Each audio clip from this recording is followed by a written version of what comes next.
Hi there. I want to talk just a bit about disinformation. Not necessarily lying, but disinformation. This is information that's keenly and strategically placed in an effort to make you believe something is happening that is not happening, or that you're seeing something that you're not seeing. It's not just a lie. It's just not designed to distract you or to get you somewhere else. Disinformation is designed to motivate you to action. Our president is really great at disinformation, not just bad information. It's a strategic way to use information. And what is information? It's a way of informing someone. And disinformation in our day and time has become really important. And what does that mean? It has risen to a capability of importing itself into your mind, into your heart, and it influences the way you choose or the way you decide. So, when I grew up as a Pentecostal or a Christian, grew in to be a Pentecostal preacher, there's a scripture we would use, a body of text that would say, there's a way that seems right, but the end thereof is death, or the end thereof is destruction. The suggestion here is you could follow something that seems true, and you could believe it to be true, and you would find out too late that it isn't true.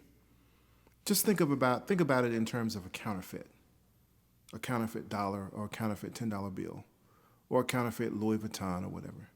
The counterfeit is only successful if it succeeds in convincing someone or you that it's real. So if you go to a grocery store with a counterfeit $10 bill and you buy $10 worth of groceries, the bill is still counterfeit. Someone will catch it. Someone will pay the price or the penalty for it. But you still made off with your groceries, your $10 worth of groceries, even though you didn't spend real money. So the notion of disinformation is it's not just a matter of whether it's real. It's a matter of whether it's usable. Can someone use it and succeed in their attempt to use it? Now, our president is really great at disinformation. We're supposed to resist the devil or resist the enemy or resist the devil, the diabolo. So the word actually means to split the middle and to separate it into opposites, to split the middle and to separate into opposites. It's not just some person with bodies, arms, and legs. What is meant by demonism is this notion that we can create disparity in the thinking. This is the purpose of disinformation. Years ago, the national security agencies, after having flagged and educated the United States and government officials on ISIS and how dangerous ISIS is, they discovered around 2017 that the greatest threat to American security was white nationalism, domestic terrorism. Now, you might remember that for the first few years of President Trump's presidency, he would not use the word domestic terrorism as it relates to white nationalism. Now, why is white nationalism so strong? It's strong and it's dangerous because as ISIS was reaching from outside of our borders to recruit people from within the borders, white nationalism, white supremacy, is reaching outside of America's borders into other countries and recruiting agents of terrorism. But it doesn't look like this because we have difficulty believing that white people can be radicalized. That's just impossible. White is good. White is great. White is politically right. White is America. White is good schools. White is good homes, good neighborhoods, Christianity, wealth. So the notion of white nationalism or white supremacy being imported or becoming domestic terrorism, now state-sponsored terrorism, or now international terrorism, because it's no longer just national terrorism, white nationalism, white supremacy is now international. So when you hear things like in Kenosha, when the police shoot Jacob Blake in the back 7 times, and then the president is asked about it. He's like, well, I don't know. I'm still watching the tape. You saw the tape just like I saw the tape. I don't know. It's kind of, sometimes you get stuff, you just mess up on some stuff. It's like you 3 feet from the hole and you miss the putt.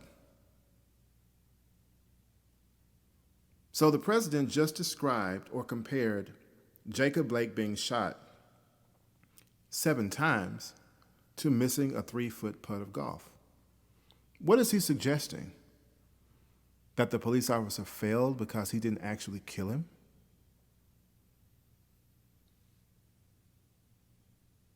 Is that the suggestion?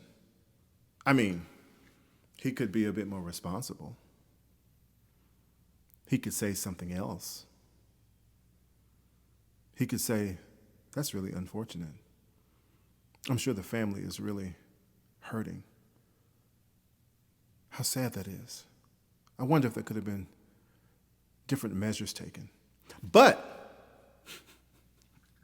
when asked about Kyle Rittenhouse, he says, oh, wow, you saw the tape. Wow, it's something. I think he was running for his life. Who knows, I think he fell down and people started attacking him. Wow.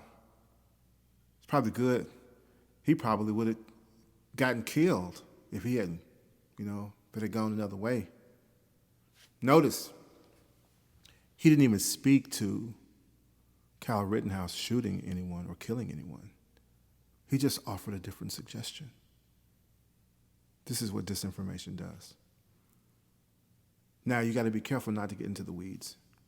You got to be careful not to get distracted by snake oil, by rhythmic words that say nothing. So in essence, you have to learn how to hear what someone is saying when they're not saying what they're saying. So now he will use domestic terrorism, but he will refer to Antifa as domestic terrorism, even though the federal agencies have stipulated with data that the greatest threat to American security is white nationalism, white supremacy, white terrorism, domestic terrorism. It's outpaced ISIS. But he wants you to believe that Antifa and that Black Lives Matter are the domestic terroristic agencies. It's not true. It's just a suggestion. Don't buy the hype. Listen. Breathe a bit when you listen. And whenever you listen to that man, listen very closely. Listen to what's not being said. Listen to what verbs he's not using. Listen to the subject-verb agreement to see if it actually matches. Watch for clauses and phrases. And you might want to watch out for anybody who has the same last name. Doesn't matter how pretty, how sultry, how silky and elegant the words are. The words can be so elegant, and the smile can be ever so beautiful. You need to listen. Because that's not just disinformation.